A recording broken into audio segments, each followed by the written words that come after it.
Phoenix Down Radio is on the air.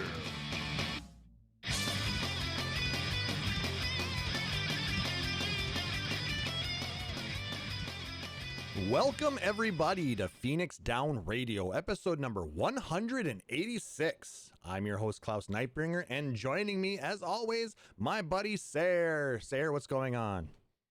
Oh, weather's warming up, but the hot tub reopened and the pool is actually usable at this point, so... Oh. And just in time, right? Yeah, like compared to last year when I was in a place where it had so much trouble with the HVAC and dumping heat that it could easily still be 85 degrees inside at midnight. Eesh. This is a lot better. That's good to hear. You know, Yep. With the new place and all, I suppose that's making a huge difference with a lot of these things. Yeah, and summer programming at the library is in full swing, so stuff has been a bit busy. I've been running around all over the place. It's been fun, but I kind of just want to hide inside more. Yeah, because the inside the house is very nice. You know, there is nothing better than central air. Yeah, I mean, like temperature-wise, video game-wise, interacting with humans-wise. Humans are fine, but they're exhausting. They indeed are. But, you know, we're here. We're yeah. interacting with each other, which is always nice. Yeah. And we're interacting with you all watching us live here at twitch.tv/Phoenix Down Radio. And we appreciate every one of you who stops in. You little sons of guns and whatnot. Daughters of guns? Like I've heard son of a gun is daughter of a gun? I am overthinking this already. Yeah, I'm not sure on the etymology of that. But it is June, so happy Pride Month as well. Woo!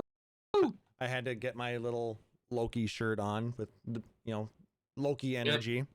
Yep. I have gone for the standard I am very gay and very tired shirt, which is always appropriate as far as I'm concerned. Oh, I managed 6.5 uninterrupted hours of sleep at one point last week. It was nice. That's a positive. Yeah. I it also was the standout, so... I went to go visit a large landmark with my girlfriend up in Ooh. Duluth. We went to see Split Rock Lighthouse. We ate a bunch of pie and we drank a lot of beer. We visited 10 breweries over that weekend. That is a lot of beer. Yes. We ate a lot of good food. Lake Superior is breathtaking. If you're in Upper Midwest and have the opportunity to visit a Great Lake, I strongly recommend it. You know, the fact that you can look out and not see anything but open water. It's so weird because, like, I've pretty much the way I get that experience is to go out to the ocean. It's to imagine a lake so big that to the human eye, it's like, yeah, this is like being at the ocean. Yeah. That is such a weird thought. Yeah. And, you know, the largest freshwater collection, you know, in the world, I believe the Great Lakes are. So it's really crazy that, you know, what all transpires in that area. I mean, it is a huge part of industry for the United States, with all of the iron ore being shipped back and forth from mines to smelting plants. And it's crazy. Oh, yeah, it's like a major transport pathway for a lot of this stuff, isn't it? It is, and Duluth, where we were visiting, is basically the start of that. You know, a lot of taconite ore goes to that location and then gets shipped out via these huge vessels that sail across the Great Lakes. You may have heard of one of the ones that had a more negative fate. You know, the Edmund Fitzgerald back in the late 70s. Oh, that's actually okay. a thing. That was actually an accident that happened in November, I believe, of 78 that Gordon Lightfoot sang about. So, but did it get any good memes made about it, like the Ever Given? Probably not, because memes weren't necessarily a thing back in the 70s, I guess. But they kind of, but in an extremely different form. But I don't think you would want to meme this, because this was a massive loss of human life. So. Oh yeah, no. Maybe this not was a massive loss, but it was a loss. This was not a ship getting its giant butt stuck in a doorway. No, this was, yeah, but it's just, and then we were out at that lighthouse, like I was telling you about, at Split Rock Lighthouse. It's a historical site, but it's also still an active lighthouse on Lake Superior. So not only are there thousands of people visiting this place, but they're still having to light the beacon and make sure that all the ships are safe and are don't hit the rocks, the little islands that dot the landscape along the edge. Lighthouse keeper is one of those jobs that every so often it seems like, yeah, it'd be fun to do that for like a year or something. I don't think I would. Well, nowadays it wouldn't be as bad, but back then, oh my God, you were up there and basically alone, for like there are some months. There are some people for whom that's heaven, as long as you get to bring along a collection of books. Yeah. In my case, like high-speed internet, but same principle. And the cell signal wasn't great up there either. I mean, it was passable, but I will say I got some really nice photos taken in the area, so it was a great trip. So definitely share those on the Discord server later. Then I think people would enjoy that. I might have to do that. What else? If you're not already on it, you can join our Discord server. Klaus, go ahead and throw the link in the chat because I'm working on it. We've got like a certain thing that I never remember. What the heck? Because it's random letters and numbers. If we get enough Discord support, we could get our own custom URL that we can start throwing out. But otherwise, I think Phoenix Sound Radio /Discord will also bring you there. Nice. If I programmed that link correctly. They had the big Discord name change. I got to keep Seyrr, so that was nice. Yeah, I did actually have to change mine to PHXDN_Klauss just for simplification purposes. At least there's no number. Yeah, a lot of people got something that was like actually fairly reasonable. Yep. I mean, I could have kept the name I had, with the number behind it, but it's like, do I really want that, or should I just go with something simplified? And I'm okay with what I got. My friend is now 3 crows in a trench coat. Okay then. Crows are awesome. Our Corvid buddies will someday rule us, and it'll be great. In their murders. Mm-hmm. Oh, meaning their groups. Yeah, there was a great legal advice thread several years back about, am I liable if my murder commits murder? About a guy who had made friends with the local crow population, and now they were very overzealous about defending him. Well, you got to be very careful then, because you don't want your murder to murder anybody.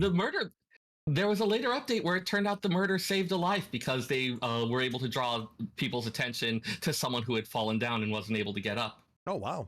Then congratulations. Yeah. The murder did not commit murder. They committed negative murder. Negative murder.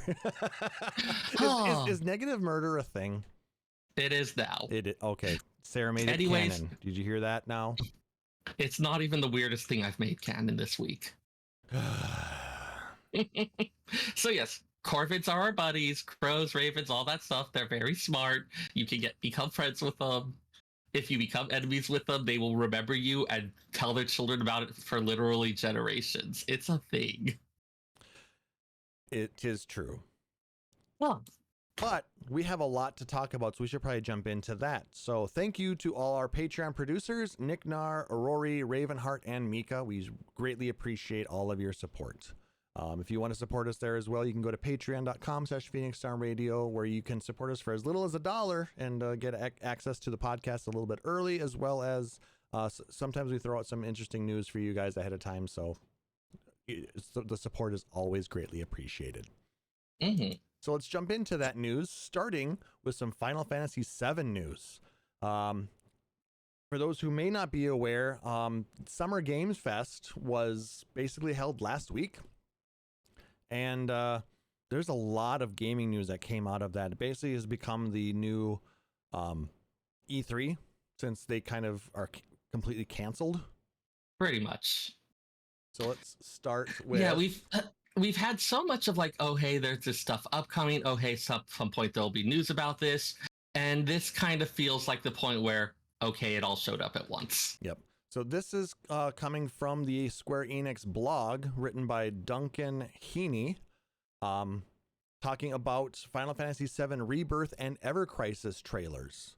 So I'm going to start by linking, I linked the blog post, as well as I'll be linking the YouTube video for Final Fantasy VII Rebirth first, and then the Ever Crisis trailer. Actually, I'll just probably do this so you can know exactly what the links are for these.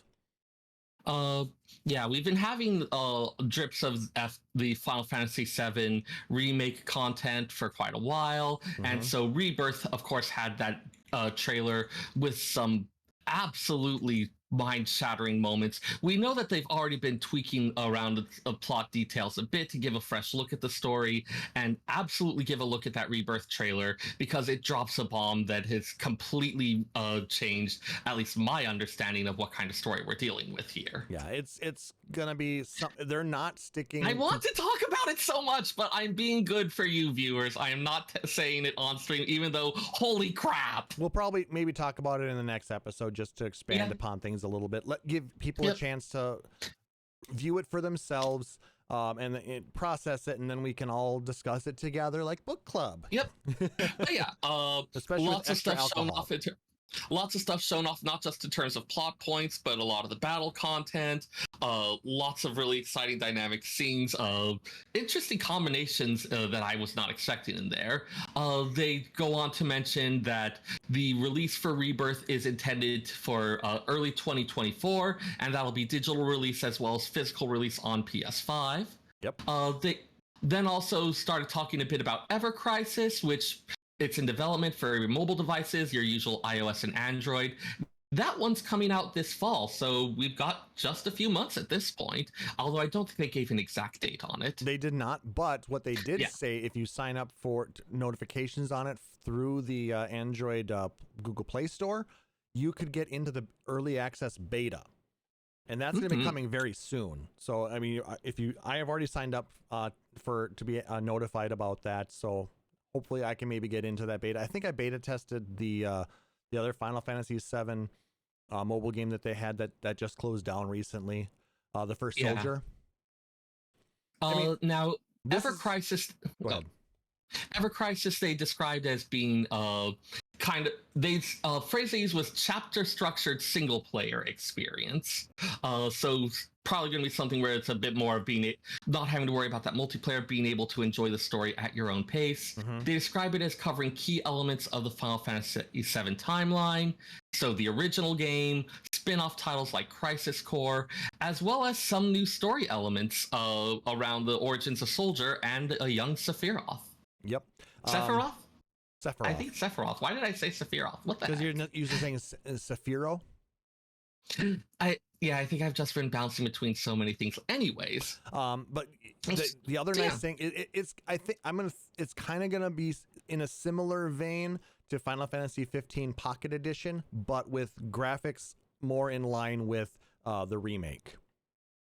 yeah. So if you want, and the storylines are going to be more traditional to the original games, but like I said, they're giving them a little bit of an uplift. Though I want to say in some of the overworld gameplay that they showed, they still do have kind of the little tiny characters walking around, but they're it's not a like, lot of those Final Fantasy mainstays. yeah, but it's not They did. as bad as what it was on the PlayStation. I mean, at some point that also becomes a little bit of a nostalgic throwback as well. Let's be honest here. Yeah. They did also mention that although they are sticking to the original timeline for this, the story and scenario writer for Final Fantasy VII Remake, Kazushige Nojima, is the writer for those new story elements. Yep. So I mean, So still going to be within that original timeline, but if you've enjoyed the writing on the remake, you'll get to see a bit more of his work in this these new story elements and these new details. yep, definitely looking forward to seeing what that's going to be all about. Hopefully, I can get in on that early access beta, and go from there. And I'm extremely excited for Rebirth. I'm just slightly sad that we have to wait until early 2024, but with what we've got coming up soon, I'm okay with that. And our next story touches on a possible reason for why we're having to wait so long. We ended up getting news from this one comes from gamingbible.com, written by Kate Harrell. Big shout out to you for that. And apparently one of the things that pieces of information they released is that Final Fantasy Rebirth is going to be so large that it will be on 2 discs. And not God, I just, haven't seen a multi-disc game since the PlayStation 1. well, I want to say Last of Us Part 2 was that big, which was I mean, like, which we is a had a while PS4 where game. yeah, we had a while where like our storage limits had clearly caught up and we could do all this. And then, of course, they start making bigger and bigger things. And we have once again reached the point of multi-disc games, which is just a little staggering to me. All I can say is I am very happy that I installed another hard disk in my PS5, because Yeah. the likelihood that this game is going to be north of 200 gigs is very likely. Being that it's on 2 discs like that. I mean, we're talking like 2 It's dual actually layered Blu-rays. And it's becoming a little bit of a problem in that because of all those various supply chain disruptions to the electronics industry, getting cheap storage isn't quite as easy as it used to be. So this may be something where you want to start keeping an eye out for that now. I mean, I will say it is much easier to find large capacity NVMe drives to install in your PlayStation 5. So if you have not yet, I mean, you can reach out to me on the Discord. I'll be more than happy to send you some recommendations on Amazon of some discs that you can get to expand that storage. But yeah. We play these things. We'll hook you up. Exactly. It's really cool. But the fact that they're saying that, you know, they're saying maybe that one disc is going to be installation and the other one is going to be the play disc. But I think, well, some people are thinking that maybe one disc is going to have Cloud's story and the other disc might have Zach's story. That'd be kind of interesting. Like, you have sort of these what have been established as like separate universe, separate timelines, separated into actual separate discs.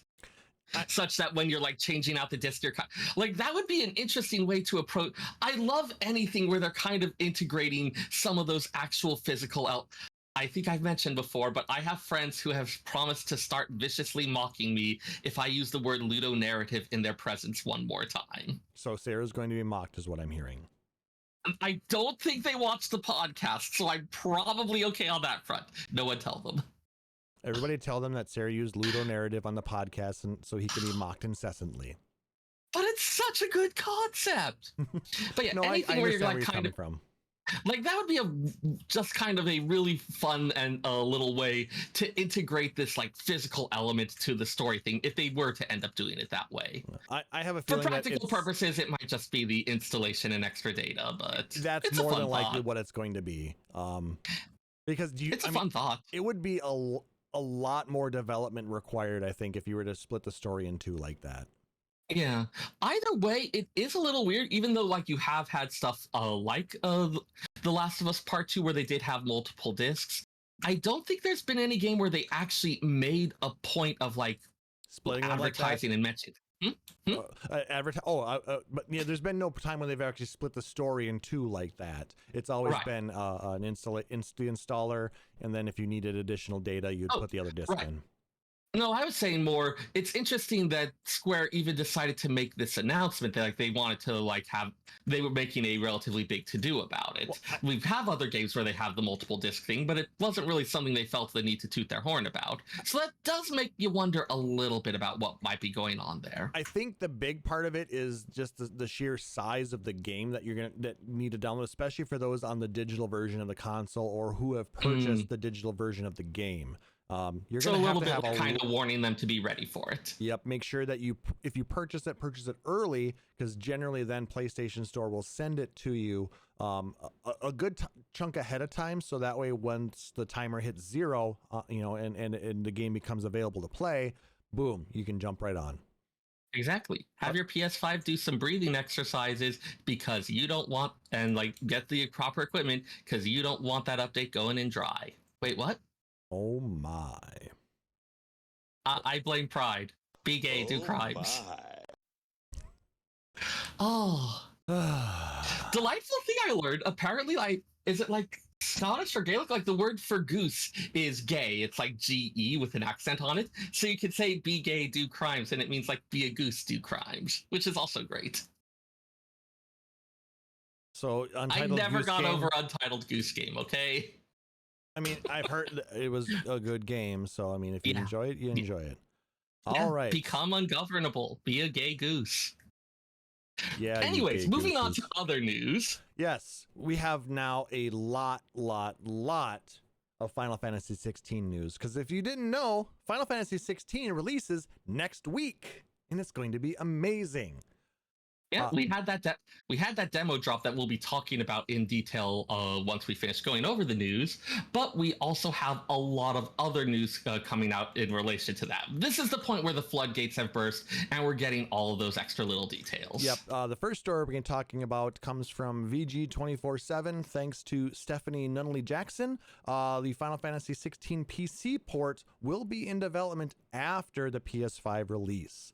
In an interview with Final Fantasy XVI producer Naoki Yoshida, he said that Square Enix will start working carefully on a PC version of the game after it debuts on PS5. And that kind of tracks with the whole thing that they said this was a console exclusive, so that it's going to have 6 months of exclusivity on the PlayStation 5, but a PC port is going to be coming. And that was announced when the game was announced back in a while ago. Yeah. I think it was at a Game Awards like a couple of years ago. I think so. It's interesting that exclusive is understood to not mean exclusive forever, but exclusive for a time. Yeah, timed exclusive at that point. Yes. Speaking with the Japanese outlet Weekly ASCII, Yoshida pretty much confirmed that work would commence once a console version was released. It's kind of interesting because I know we saw, for instance, with the Final Fantasy XIV development cycle, where, for instance, when they released Shadowbringers, they were already a decent way into the development cycle for Endwalker. Mm-hmm. So the fact that they're not starting on this until the actual release, one does wonder if they're using a little bit of a different workflow here. Well, so I suppose it's at least in part porting assets rather than needing to make a thing from scratch. Exactly. That helps. And the fact that the PlayStation is no longer based off of, very obscure processing technology like Cell on the PS3, which would have made things very difficult to port between, PlayStation, Xbox, and PC. But in this case, because they're waiting until after the PS5 release goes off smoothly, the 6 month time frame that people had initially been thinking, it's going to be a lot longer than that. So we're probably looking at closer to a year before the PC port is available for 16. And from what I've seen here, quite frankly, that's a guess. Yoshida himself did not give any type of specific time frame except to say that it wouldn't be as something as short a span as half a year. Yeah. So, I mean, it's more than he said, probably going to be a bit longer than that. And that kind of tracks with the time it took for Final Fantasy 15 to port over to Windows as well. I believe that took a little while to go as well. I did not actually look that up. I don't know if you have the time to check my notes for that. But let me check that really fast. But in the meantime, Yoshida hopes Final Fantasy fans and all PS5 users will give the console version a chance and not wait just for the PC release. So there was about a year and a third lag time between the two. So it does track. Yeah. They did mention that they spent a lot of time and money on optimizing for a PS5 release. So it is entirely possible that there are going to be additional work that would need to be done to prepare it for a PC release. Mm-hmm. So again, don't come back to us in a year and 4 months and say, you promised us. We'll be like, who the hell are you? How did you get in my house? I'm calling the cops. Also, please don't break into our houses. In this scenario, you broke into our houses. Yeah, we don't want that. So don't do that. Please. We beg you. Yeah. Anyway. But yeah, a lot of this, again, it's our best guess based on what information we have. But as always, they're being tight-lipped about those kinds of details, in part because they don't want to set up expectations that they aren't able to live up to. Exactly. Now let's get into another little Final Fantasy XVI story that I thought was cute. The Final Fantasy XVI devs rank their favorite Final Fantasy games. This comes from Kotaku.com and was written by Isaiah Colbert. I really like these kinds of stories just as a way to get an insight. Like, it really humanizes them, gives you an idea of like what their thought processes are, what types of things they tend to enjoy. You start being able to look for, oh, hey, are there reflections of this is the type of thing they like in there?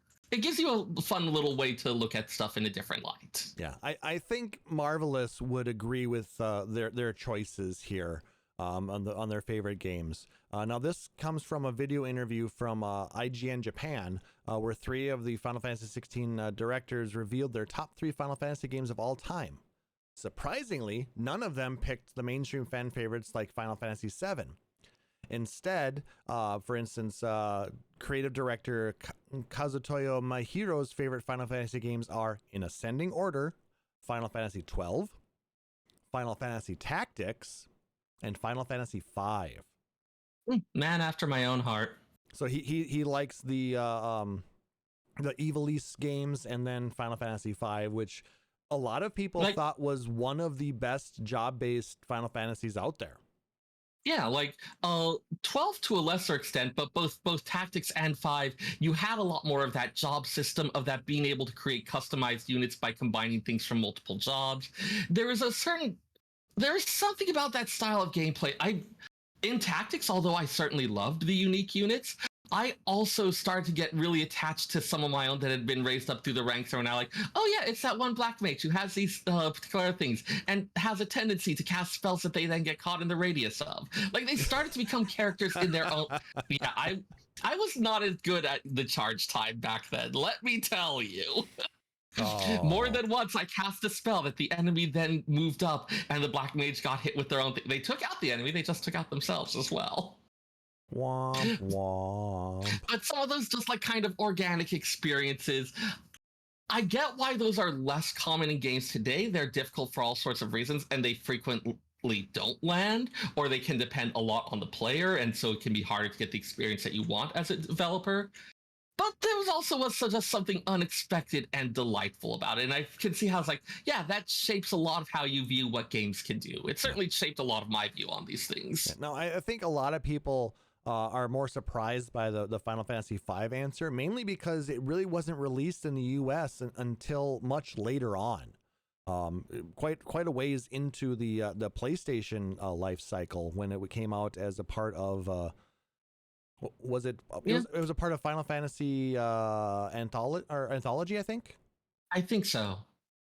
Yeah, back on the PS1. Mm-hmm. Yeah, no, if I'm talking with someone who's anywhere close to my age and they talk about and remember Final Fantasy V fondly, I absolutely know they were involved in massive copyright violations with emulators back when they were a teenager. I mean, yeah, that was also the other way that it came about, but it did finally get a legal release on the PlayStation. Otherwise, you were playing with Japanese ROMs and importing stuff and trying to hopefully you knew a little bit of Japanese, but there was a translation patch released. This was my first experience with patching things. It was great. Phoenix Down Radio does not condone the use of illegal ROMs or hacked software, so please. I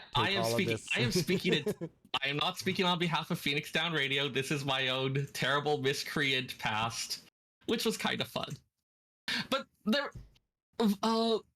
there is a certain amount of here's this really niche thing that feels really niche, that feels like you're doing something cool and exciting and underground that's not part of the mainstream.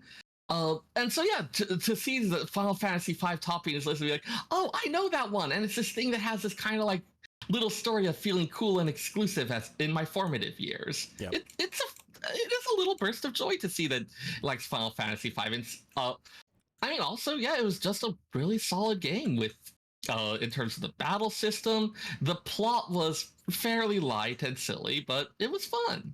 I do like that Mahiro continued on and said what forever sold him on 5 being his all-time favorite was a scene towards the end of the game where he witnessed doves flying across the landscapes when he first beat the game. And he even went as far as to say, you could even say, I decided to make games because I saw that scene. It made a huge impression on me along with the rest of the polished game. It's a solid number 1 for me. Yeah. So that's seems like having scenes like that in video games for the time, that was revolutionary. Having something that was not part of the gameplay, that was done solely for this artistic and storytelling effect. That was, again, a fairly new idea for games and how people understood games. And so seeing something like that, I'm not surprised that it had such an impact on them. Yeah. I mean, a lot of people who played that game have similar impacts. Or, I mean, even there's a number of scenes like that throughout all the different Final Fantasy games that really just impact people. Like when you see Kefka, win in the middle of Final Fantasy VI for the first time. Yep.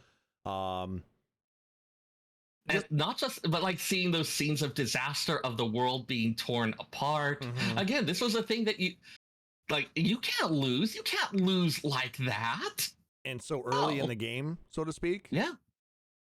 But yeah, crazy stuff. But it's really cool to see that, you know, that people were really, you know, impressed so much by that they decided to make that their life's work and follow in those footsteps. That's pretty neat.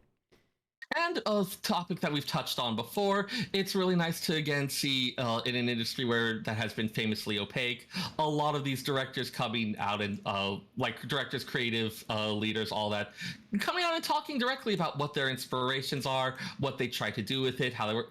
Like that open conversation that we've talked about before, it's like seeing that continue on. Again, really happy to have that. It's great.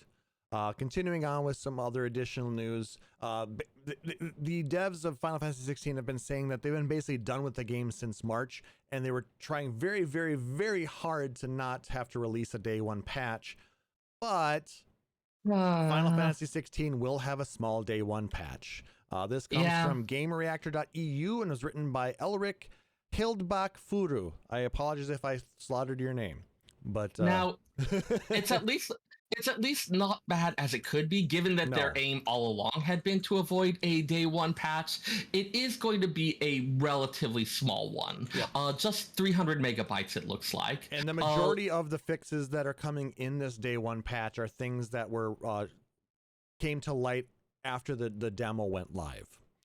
Yeah, we're mostly looking at some polishing of performance, a handful of bugs. They're also mentioned in a future update, they will implement some options to turn off motion blur, stop camera from following Clive's movements, a few other things, stuff that came from player feedback from the demo. And a lot of this sounds kind of like accessibility stuff, especially in terms of visual effects and things that can be difficult for players with various types of like epilepsy or impairments or other things like that. Yep. And this next story goes right in line with that as well. This comes from Orpheus Joshua over at noisypixel.net. There will be some planned post-launch update features coming after the day one patch. They're going to work on, like I said, improving the frame rate performance, removing the motion blur, as well as options to alter the camera's movement speeds and auto follow. Someone might have mentioned the article above, but this one kind of pushes into that it's not part of this day one patch, but things that are planned for the future based off of player feedback on the demo.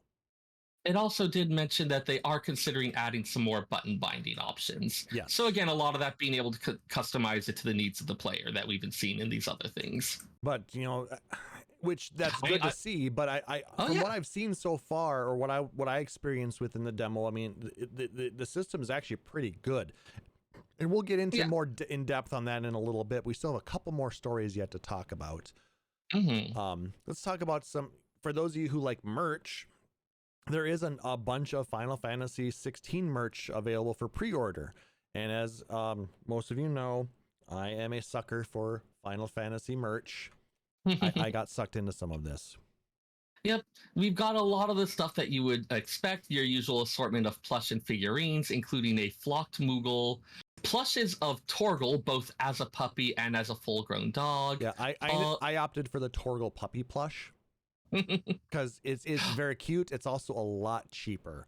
For instance, the flocked Moogle is going to cost 65 US or 55 euros, and it's going to be released early 2024. The Torgal puppy is $40. And it's... So that flocked Moogle, by the way, it is not a plush. It is actually a posable figurine with some rather more articulation than you usually see on a Moogle. The full size Torgal puppy or Torgal plush is $120, but this thing is going to be 23 inches long, not including the tail.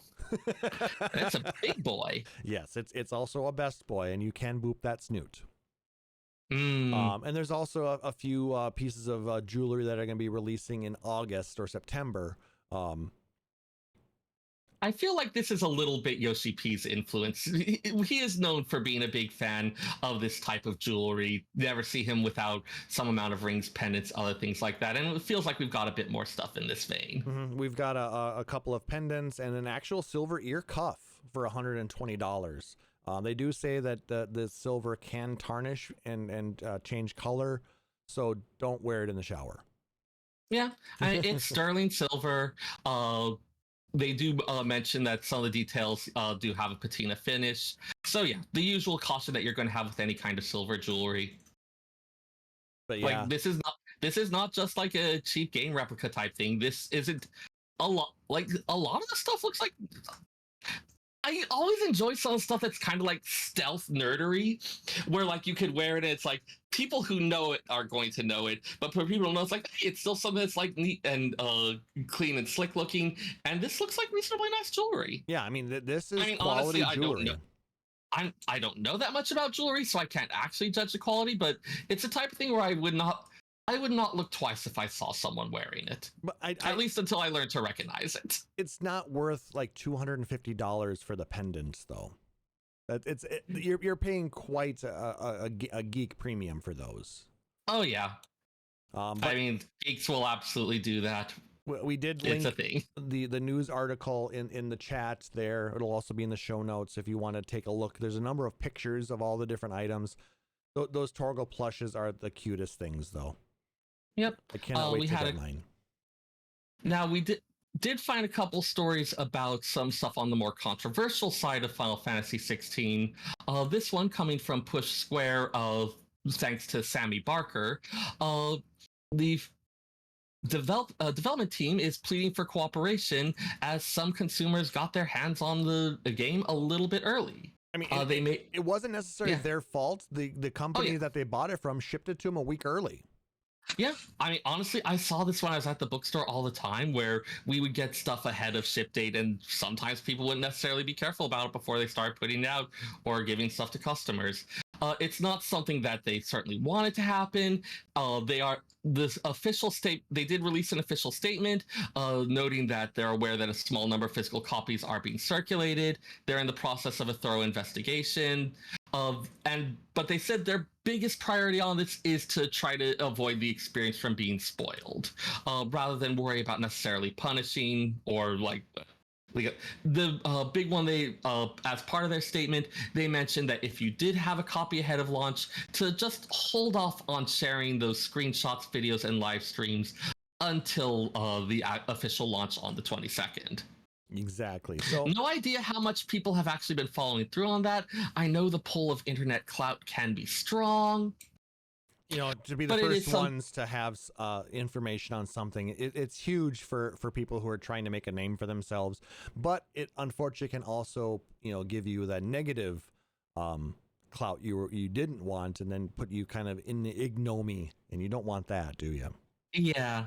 I mean, for some people, clicks are clicks. Yeah, but I hate to say it, but it is a thing. But it does sound like their big concern is, again, with making sure that the players do get to enjoy this experience. And so their messaging has been focused around, hey, like, if you've got this, please just hold off on sharing it. Yep. So hopefully that's the case. This next one is, we talked briefly about it in the past when it first came up, but it's coming back again because the game is so close to release. This story comes from Eurogamer and was written by Vicky Blake. Some players are planning to boycott Final Fantasy XVI. And the reason for that was the continuously questionable response to the lack of diversity in the game. Now, if you remember a few months ago, we did talk about an interview with Yoshida where he addressed this, and he said the biggest reason for that was they wanted somewhat historical accurate representation within the game, so they made the majority of the characters in there more Caucasian or, you know, lighter skinned, things like that. And now this is something that one absolutely can counter argue, and I have seen people debating it, but this is something that there's been questions and discussions about, and for some people those responses just haven't really cut it. Yep. So what they're saying, despite the notable criticism and backlash online regarding the lack of diversity in the game and Square's continuously questionable response to the topic, it seems a lot of players are still planning to purchase Final Fantasy XVI.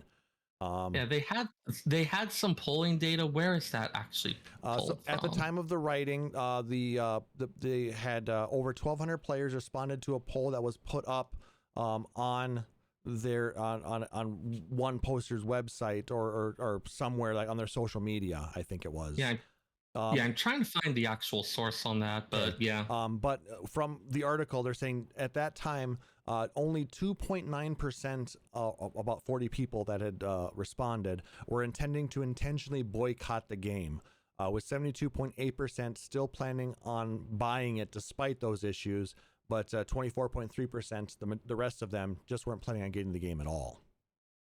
Yeah, So I mean, some of the commentary was really interesting. There are a couple really fascinating pull quotes from this. Let's see. I'll read One fan. Go ahead. Yeah. So one fan remarked, "No, if I boycotted games due to lack of diversity in terms of characters that look like me, I wouldn't have shit to play outside of a few indies at best, to put it very bluntly.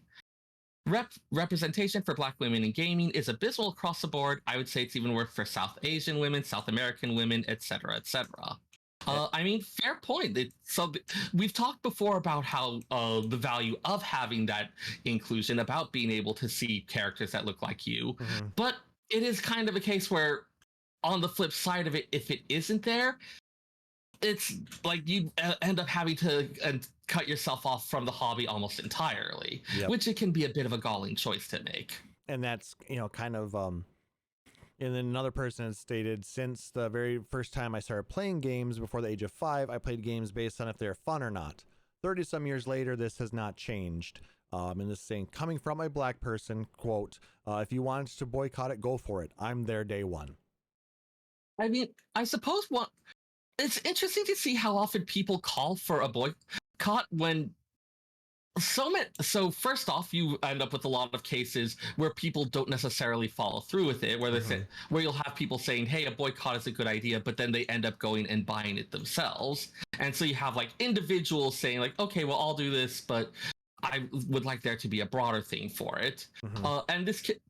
But the other one is that, like, the boycotts that have been successful in history are the ones that actually caused that required some amount of sacrifice. Like the famous Alabama bus boycotts from the civil rights movement, like it was making the lives of the people who did it like difficult. It was making their lives harder, and it was showing this is what we are willing to sacrifice in order to do this. Like, you had large scale participation, you had a significant cost being paid. With stuff like this, where you have a relatively small participation, one of the other comments was saying, where was it? I was just looking at the article. Someone was mentioning that they felt the best way to send a message would be to vote with your wallet and not purchase the game. But unless it's happening in large enough numbers, is that a message that's even going to be noticed?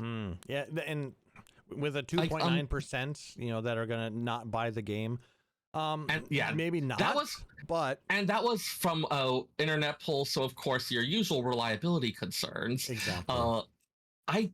I don't know if this would be something that would create a noticeable impact. I mean, I understand exactly where they're coming from with, wanting to make sure that, something that they disagree with in this particular game is bothering you to a point where, you were planning on getting it, but then... And it's absolutely frustrating to feel like, hey, I don't like this thing, but there's no way for me to make my voice heard. Yeah, I absolutely get that. For me, it was when the whole Blizzard fiasco was first, announced. Which one? Blizzard has had a lot of fiascos. The one, well, it involves, the issues with upper management, all of the lawsuits that ended up going through. They had released a remake of one of my favorite games from my past, which is Diablo 2. You remember the Diablo 2 remake? I pre-ordered that game, and I paid full for it, and I was ready to play it. But then this news came out. I actually went and I asked for a refund, because I was not going to let my dollars support a company that was going to allow for that type of action to happen to people that work for it.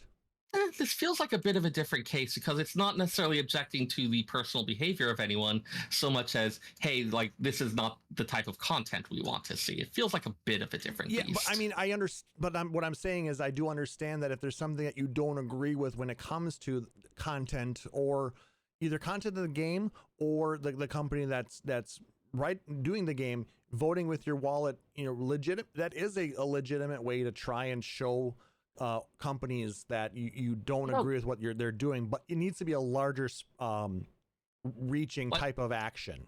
I mean, if you're hoping to actually influence behavior, then yeah, part of it is just whether this is a matter of, hey, I don't feel good about my money going to these things, or if it's I want to actually change the behavior. But those are completely different questions. I mean, in this case, I mean, it is slightly different. Like you said, it's not, the Blizzard one wasn't anything wrong with the game itself. I didn't want to give the company my money. In this case, the game doesn't have the inclusion that a lot of people were asking about, which again, I do understand representation is important, and it's gotten a lot better in the last decade or so, but we're still not quite where we need to be.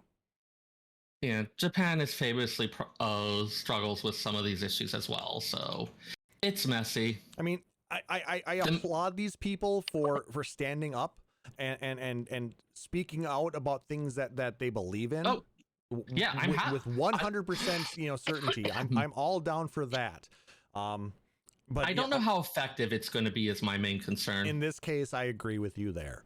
But with that said, I mean, I'm still going to, I've got the game paid for. I'm waiting anxiously for it to be shipped and arrive at my door, and I'm ready to play this game, which we'll talk about here in just a few seconds. Because go ahead. The final thing, of course, is that just as an official announcement, the demo is live.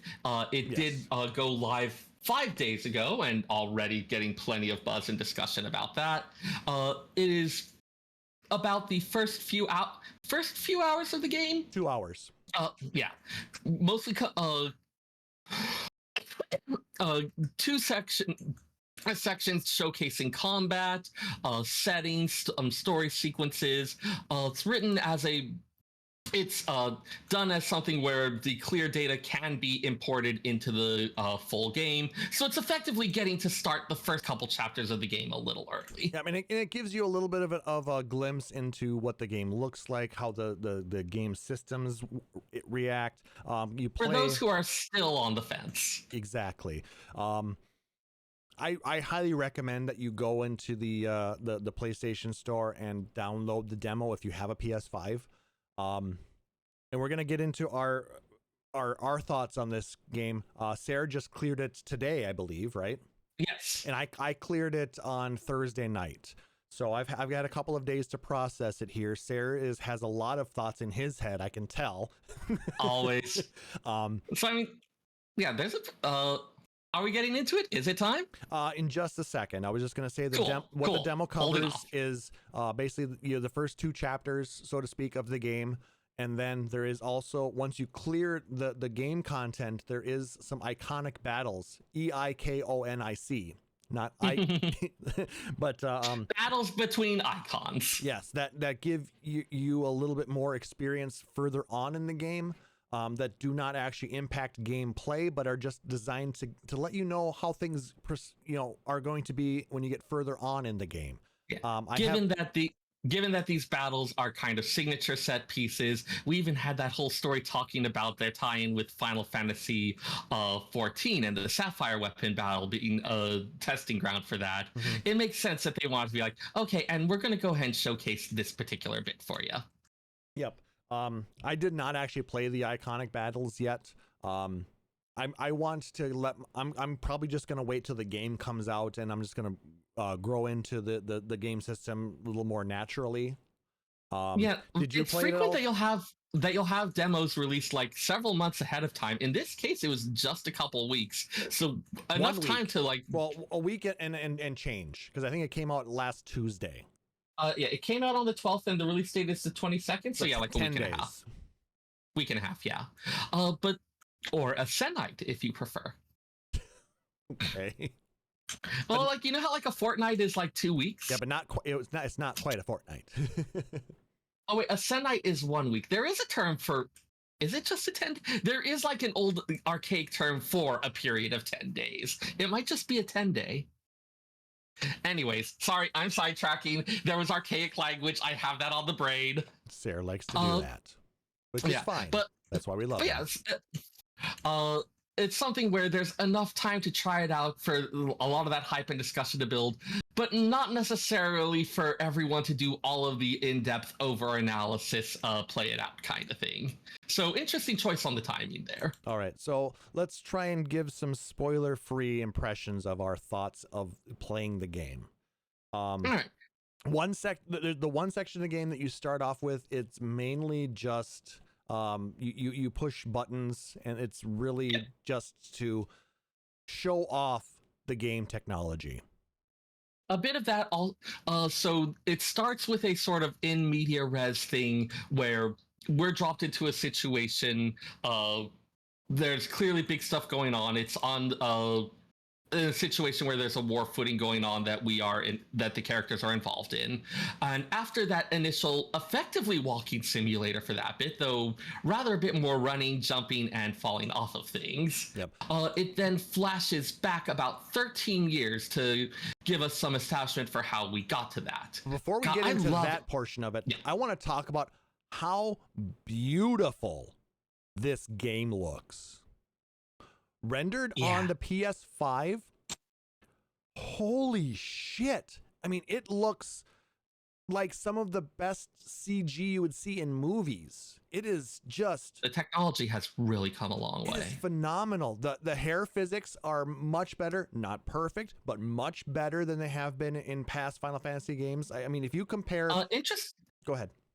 Interestingly, when you're doing the initial setup, which also gives you some of those accessibility options, like having the little audio visualizer things, but one of the options was whether you want the graphics to prioritize like the graphical quality or whether you wanted to prioritize the frame rate and like the smoothness and fluidity of motion. I went with graphics because I wanted to see what this thing would look like.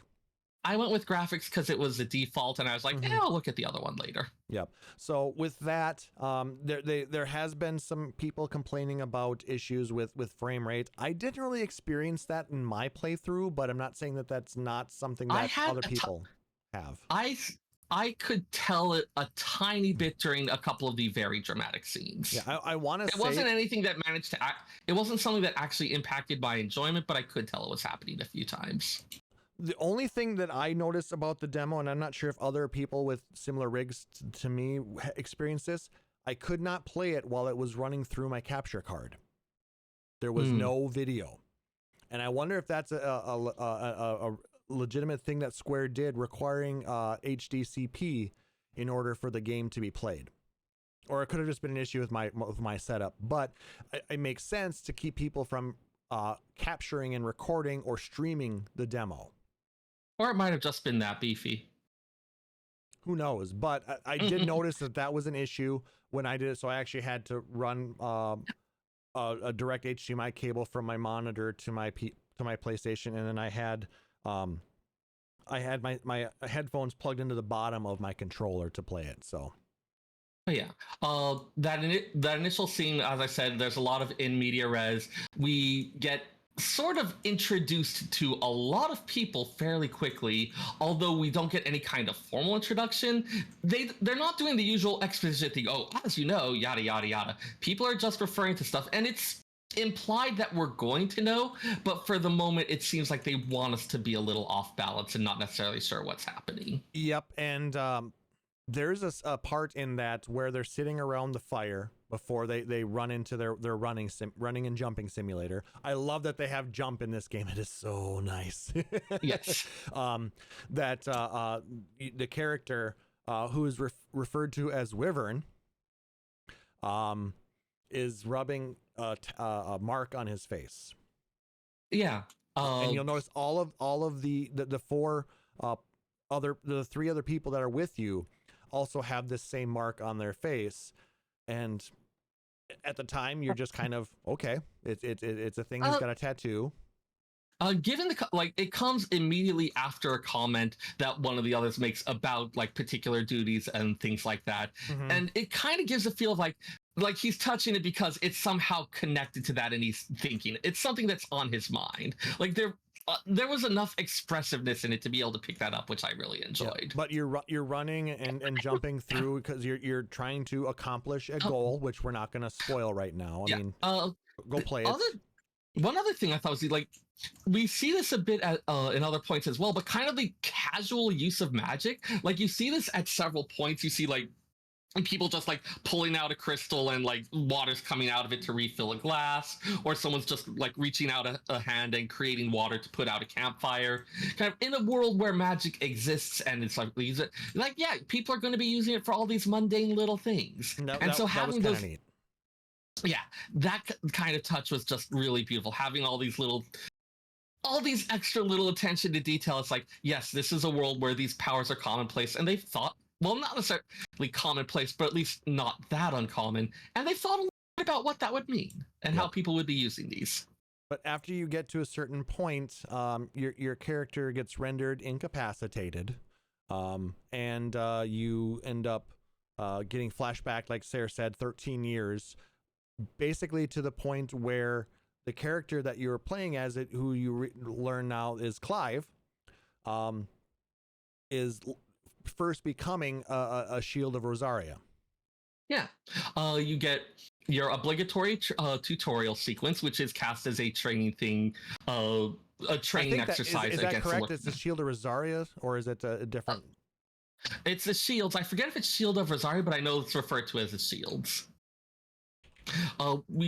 They fill in lots of little details again, and there was one thing in the scenes back at this point that they had mentioned before, but I didn't really know how it was going to be implemented. The concept of the active lore system.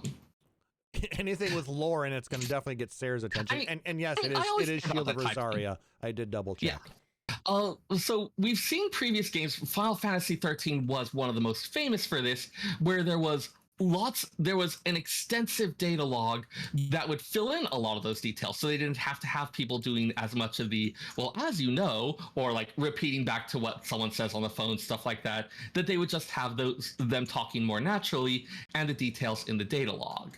The problem, of course, being that the data log, it took you a bit out of things to be able to go into the thing, to navigate it, to look through, to try to find it. The new active lore system allows you to temporarily pause any cutscene. Well, not at any point. I did try, and there are some points where it will not let you do it. But during a lot of scenes, you can temporarily pause it, and it will show you a few topics related to things that are going on there. So if there are characters around, you can get a very brief bio to remind you of who they are. At where one you're point, at, you know. Yep. At one point, they mention a particular deity that they're praying to, and if you pause at that point, you get a tiny little note about some of the religion of the world and where this particular belief comes from. That gives some context to what exactly is happening in the scene. Yeah, it's really neat, and the fact that they use the big touch button in the center to access that. You know, it's a great use of it, and it's very easy to access, so you're not having to hide it behind some other menu behind another system there. So it's right up front for you. You don't have to fumble with it. You can just be like, okay, like hold that down for a moment. Okay, fill me in on this thing, what this thing was, because I forgot. Like, how does this relate to that again? Yeah, and speaking of other systems, I just wanted to touch real quick. Just the last thing I wanted to mention on that, it does also update dynamically. There's at one point a bit where it's talking about various monsters. It will not actually show the picture of the monster until you have encountered one, so it still does its best to preserve surprise where possible, which I appreciated. Okay. Speaking of some of the other systems within the game, I like that they've included, not a lot of games do this, but they actually included the invert X and Y axes right away. That was great for me. That first thing I did. So it made the control scheme very easy for me to grasp onto.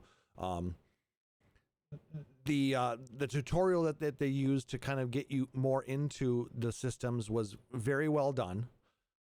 They mask it as a training for Clive. So they the captain of the guard walks you through the steps, how you attack, how you combo, how you then add magic, dash, dodge. It's great. It's one thing. Yeah. Oh, keep going. One thing to add on that is they do offer a sort of story, or I forget what the other name it was like just difficulty modes where they implement it by having in the story focused one, there's different some different accessories that you can equip that when they are on will modify the mechanics, like making it easier to perform ability combos or giving you more of a window to dodge in. Yep. So if you're looking just to enjoy the story of Final Fantasy XVI and not have to worry so much about being really good at mashing buttons in the right order, it's a great thing. I actually played through using the story focused mode just to kind of see what that was like. Did you use the gameplay focused mode or? I did the story focus mode because I was curious. One thing I actually really appreciate about, just from the brief glimpse of it I had, you have 2 of the accessories equipped. There are 4 different ones, so you can customize which bits you have trouble with. For instance, there's one that will automatically apply potions to you when you're injured. Yep. But so, like, for instance, you could say, like, this is the bit, or you could choose to start removing those if you're a bit further on, you're feeling more confident. Like, it gives you a little bit of an option to more easily fine-tune the difficulty, and it's doing it again within the gameplay by having these magic items that help you with that, which I just thought was a nice touch and a really nice way to be able to customize and adjust that difficulty throughout. Yep. And I'm assuming that further into the game there are going to be other accessories that you can equip that are going to do different things that might improve, you know, other portions of your gameplay experience, or just, you know, your ability to handle different battles. So yeah, because this was just a very short, you know, relatively speaking, taste of the game. Like I said, roughly around 2 hours of gameplay. Traveling through 2 areas, fighting a couple different types of monsters. Oh, those battles were fun. I going through the story enhanced mode, or the story driven mode. It did make those battles quite easy to get through. But you know, do we want to talk about what we fight? I think we do want to talk about what we fight. Yeah, I mean, so the first bit has you going into an abandoned village that is becoming reclaimed by the swamp, infested with goblins, and culminating in a rather violent boss battle against a Final Fantasy mainstay. Well, there's a couple of different boss fights that we get to. The first thing I want to comment on is I'm slightly sad that these goblins don't have their cute masks on. I mean, I understand why they don't, but I was kind of hoping to see the masks. But, I wondered if we'd be getting Final Fantasy XI and Final Fantasy XIV style gobbies with their gobby masks. Well, weren't they also in 12? I forget if the ones in 12 had the masks. Let me check. But with that, I mean, it's perfectly fine. I would imagine that's probably what they look like underneath the masks. Yeah, I mean, in 14, if you go to the first and you go to Calusia, the beaches there, and look at the hobgoblins, those are almost certainly the goblins without masks. They are not pretty. Goblins have also appeared in a lot of other Final Fantasies, and they've been a bit more towards your traditional Dungeons and Dragons style, ugly, I would scavenger. Say the goblins of now are like the imps from Final Fantasy 1. Yeah. So with that, I mean, and those were kind of ugly goblins too. But I do like that they kept some of the names that they used for the different goblin types in Final Fantasy 11 and 14, like the muggers, the goblin weavers. Yep, for the magic people, and there's the goblin chief, and then one of the boss fights you have is you're fighting a troll, a giant goblin. Yeah. And wow, that guy, that was a fun fight. The fighting, it felt satisfying. Again, this was on the story thing, so it made it a bit easier to do some of those combos. I am tempted to go back and try it on the gameplay focused one to see just how much it was assisting me. But it felt good to punch some of those home. It uses a stagger system where you get to where you fight tactically and prepare stuff to go in for a big hit. In the battles that you do have have followers who are providing assistance at various points. Which, I mean, and the AI was pretty good because they were going after other enemies while you were trying to focus on like the distant threats. Like you're taking out the magic users first while they're kind of holding off on the muggers or the captains. They kind of fought in believable ways. Mm-hmm. And it was very smooth and seamless. Yep. One set of battles a little bit later on has you changing up who you're controlling. It does seem like that's something they may be doing, where you're not always going to necessarily have the same perspective character, but you'll get to view stuff through others. I'm not so certain on that. I think this was a special case potentially, but I mean, we'll have I to would see think in of the it as game. akin to like the role-playing segments you see in FF14, where for a brief little while you're someone else. Possibly. And that one was one again where they played with some stuff with the mechanics, having, for instance, powerful attacks with long recovery times that, again, going back to that whole Ludo narrative thing, ended up being really in keeping with the particular abilities and situation of the character. Remember to mock Seyrr for Ludo narrative. It is such a good word. But you skipped the last boss fight of the first scene. We end up chasing the Goblin Chieftain through the swamp. He ends up going into a deeper swamp area and is promptly eaten by an emerging Morbol coming up from the bottom of the swamp, and then we have to fight this huge Malboro, and oh my god, that was a satisfying battle. It uses bad breath and all of that. He's got it's got the vine probe attacks that you have to dodge. Yep, and he even actually will disappear for a while and go across the map and then try and suck you in. So you need to make sure that you are keeping on top of that. There's a lot of cinematic moves. At least those might be just based off of the story driven mode that we played, but overall, up to that point, the fighting system was very, very easy to use. It made a lot of sense, and even if we were playing in a simplified mode, you can still use a lot of the actual buttons themselves to do the combos and perform these attacks, and it's really nice. I really enjoyed my time in that game. It just was smooth. The taste of the combat we got included a physical sword attacks, magical fire attacks, in keeping with the Phoenix icon and the power that it's granted. Yep. Some amount of the Phoenix power also gives a kind of gap closer type thing for movement, and then the abilities that you would gain ability points fairly easily, and they were a number of abilities that you could unlock where it would be a small amount to have it available and then a much higher amount of ability points to master it, which makes it a lot easier to use. Yep. I ended up unlocking a Burning Blade type thing, which was a charged move that has your sword turn into an actual flaming sword for a powerful strike. Yeah, I started opening up more of the actual basic attacks just to kind of get an idea as to what some of them would do, because there's a limited amount that you can do. There's a double jump that is actually plausible because you can only use it where you're near an enemy and you are springing off of the monster. But no, it was very satisfying. Then we get throughout this, we were also getting a lot of storyline as to what was going on during this time frame. We're not going to delve deep into that portion of it because we want you to really experience it, because it is well written.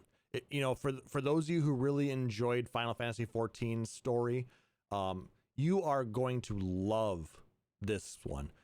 You can see some of those Games of Thrones influences. You've got this medieval setting with a lot of like courtly and political intrigues. And oh my God, does the father remind me of Sean Bean?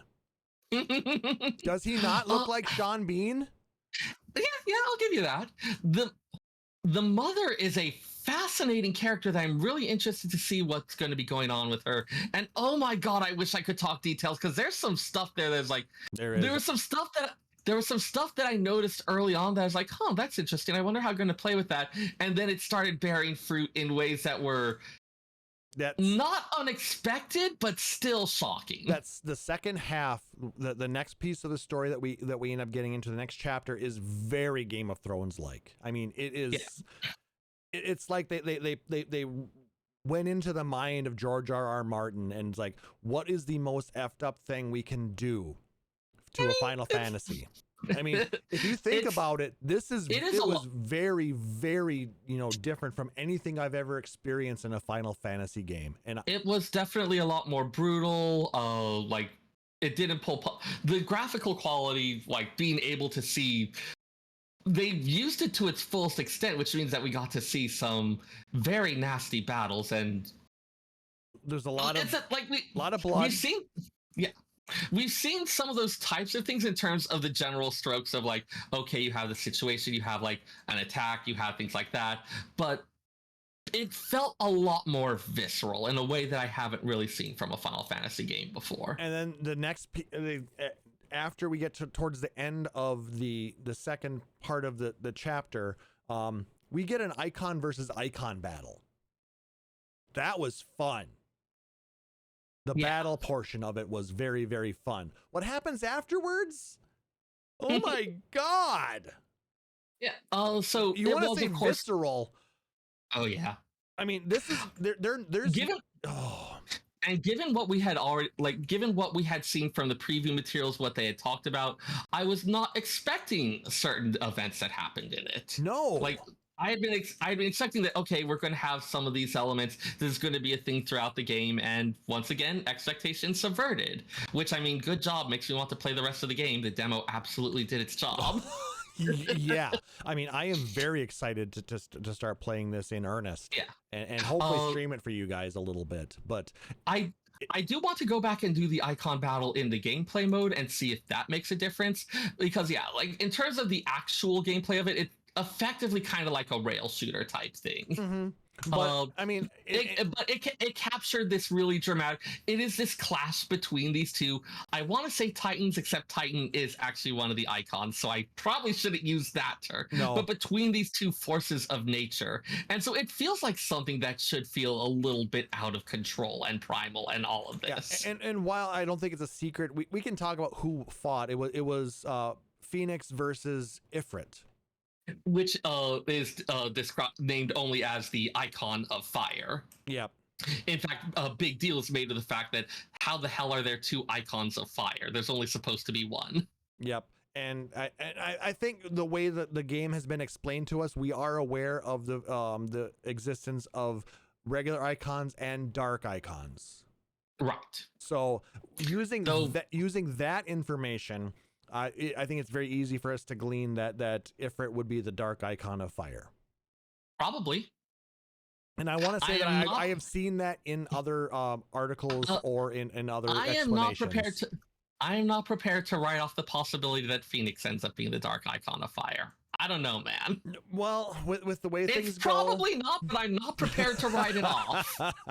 You just want to make sure that you're not wrong. And okay. I'm okay with that, okay? Just because I hedge more than a Wall Street market fund. You also waffle more than a Waffle House. Oh my god, I could go for waffles right now. That sounds so good. But, I mean, I think I agree with your sentiment that the demo did exactly what it was intended to. It really raised those hype levels for me for this game. I mean, I've been looking forward to... I haven't felt hype about much for a while, and it's like, okay, I'm gonna play with this. Like, okay, this is cool. Oh, hey, they're doing some interesting stuff with the setting. You have like this whole little like scene where you've got a bunch of rank and file soldiers celebrate. It's like, okay, yeah, they're actually totally picking up the vibe of this. Mm-hmm. Like they at one point they start singing a drinking song. It is very obvious that they have been drinking because they are not singing it well. But no, it's like, okay, I can tell the melody you're trying to get in there, and you guys are like in the neighborhood. But like it really did a good job of like a lot of this atmospheric stuff of creating the feel. And so like when we got to those last ones, when we got to some of those ending scenes, I was just like kind of staring open mouth. It's like, no. Shit, what? No. Yes. I mean, it was a completely 180-degree reversal of my expectations of what we were going to see in this game. And again, as someone who hasn't been on the hype train for much of anything in a while, I was surprised at how much it affected me. I mean, that's what a good story will do for you. And, 100%. We got some of the best story writers from Square Enix working on this masterpiece of a game. I can't wait to continue on. So, again, if you have not yet played the Final Fantasy XVI demo and you have a PlayStation 5, I urge you to go to the store and download it for free. Your progress will continue on if you choose to pick up Final Fantasy XVI and play the full game. But no, just how well they did on this. It is literally chef's kiss as to the quality of this game. And it's just going to get better because The reviews the early reviews I'd been seeing were all just raving about how like it defied expectations all these ways. And at this, like even with this little sample, it's like, okay, I can see what they're talking about. I mean, I'm thinking back now to when I played the episode Duskai for Final Fantasy 15 before it was released, and I thought that was fun, but it was nowhere as engaging to me as this demo was. Granted, we got that demo months, actually, I think almost a year in advance of the actual release of Final Fantasy 15, because it came out as a disc on or something with Type 0. I do wonder how our feelings and impressions about that might change if it were something where we had that longer time as we were discussing before. But no, I would just be like, I want my Final Fantasy 16. Please give me my Final Fantasy 16. Oh, good times. But so yeah, so good. Pleasantly surprised, very excited. I cannot wait to talk more about Final Fantasy 16 with you guys. It's an amazing game. We probably won't go into to much depth on the storyline until a little bit into it, because we want to give you guys the opportunity to play it as well and experience the game for yourselves. So yeah, with that, I also want to put a reminder out for the next episode. We will not have an episode in 2 weeks. I am going to be out of town with my girlfriend. We are going on vacation. I have not had a true vacation like this in forever, so I hope you guys can bear with us that we're going to be gone over the 4th of July weekend. So continue, but that's going to give you guys a lot of time to play 16.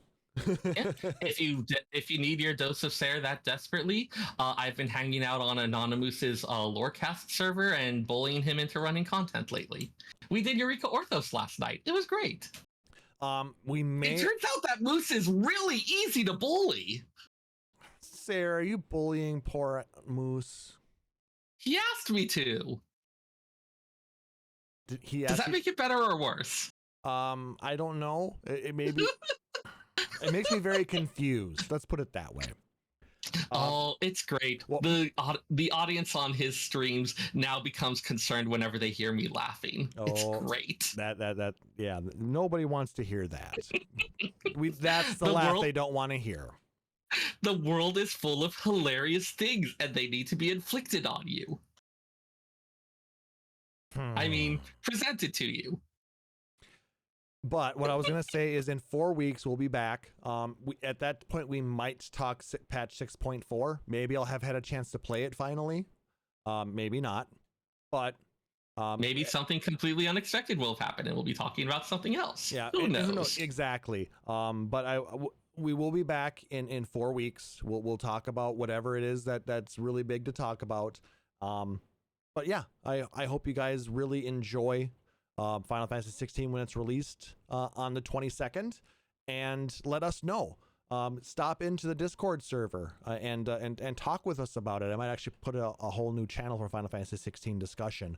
It is weird to be excited for a new Final Fantasy. How long has it been since I did that? It's probably 2020 when Remake was released. I wasn't that excited. I was like, okay, this will be cool. Like being like full on hyped. I can't remember the last time I was like full on actually like. Yeah, I don't know. See, 7 made me hyped because that was one of my favorite games playing when I was younger. I didn't play it on the PlayStation. I had it on PC, but I really enjoyed the game, and I've been watching throughout the entire Final Fantasy VII universe as it's expanded with Square Enix, with Advent Children, Dirge of Cerberus, Crisis Core, all of these other spin-offs we're getting with it, and just seeing how graphically improved it's been, and then getting the actual changes in story that we got with the Remake, it really excited me, and it's got me even more excited for the next parts, because when they announced the episodic nature of it, I was very negative on that. I think people remember me, being real upset the fact that we were going to charge us $70 for each episode potentially. But the way they're doing it, it's great. So I mean, I'm still hyped for Final Fantasy VII, but for a brand new property from Square Enix has not had me this hyped in a long time. Yeah. And with that, I think that's going to go ahead and do it for this episode, guys. If you liked what you heard, make sure to like, subscribe, or follow us on Apple Podcasts, Google Podcasts, Spotify, or whatever your preferred podcatcher is. And if possible, leave us a rating or review. It helps other people to find our show and lets us know how we're doing. If you really dig the show, you can consider subscribing here at twitch.tv/PhoenixStarRadio, where we go live generally every other Saturday night, with a few exceptions. But you'll get access to subscriber-only emotes and badges. Or if you really dig it, you can go to patreon.com/PhoenixDownRadio and support us like our benevolent overlord Rory Fenrir or our secret of Nevermore Ravenheart. All proceeds go towards growing the show, cover hosting costs, allow us to improve and upgrade equipment, as well as do fun things like contests and giveaways. Any kind of support, where it's emails, likes, tweets, retweets, subs, follows, donations, whatever, it's all greatly appreciated because we do love interacting with you guys and the rest of the community. If you want to check out our backlog of podcasts, you can go out to our website, PhoenixStarRadio.com. There's also links to our Discord server and other places as well to find us. If you have questions, comments, suggestions, just want to say hi, you can always email us at podcast@PhoenixStarRadio.com. Or you can check out our backlog of all of the videos that we upload to youtube.com/PhoenixDownRadio. Sarah, do you have any shout outs? Oh, so I'll go ahead and shout out the Eureka Orthos crew from last night. That was in addition to Anonymous, we had Tylonius and Chris Laverne. Really great run. It was fun to introduce Moose to a lot of the frightening things that are underneath the Eureka and a lot of the underneath the Crystal Tower and a lot of the continued elegant disregard towards everything. Also, big shout out to Stars, who reminded me of thing that I've been wanting to get going for a while, and so I may have dropped to like $50 on Steam in order to bully Moose further. If you buy him stuff, he'll play it. He'll feel slightly obligated to. He says he actually doesn't mind. It means that he runs into cool stuff he never would have heard of. And I was like, okay, here's this visual novel I want to get a lot of people to play. I mean, if you're using that power for good, that's fine. But just, don't bully poor Moose. I'm using that power for wild cackling. Well, it's good for you, so I guess that's all right in some aspects. Yes. Let's say yes. Big shout out to everyone who was there for that. Let's see. I felt like I had something else, but I can't remember. Yeah, you shout listed, out to the friend. You listed something in the host chat a while back that you didn't want to forget about. Oh, right. There was that as well. I'm looking for it too.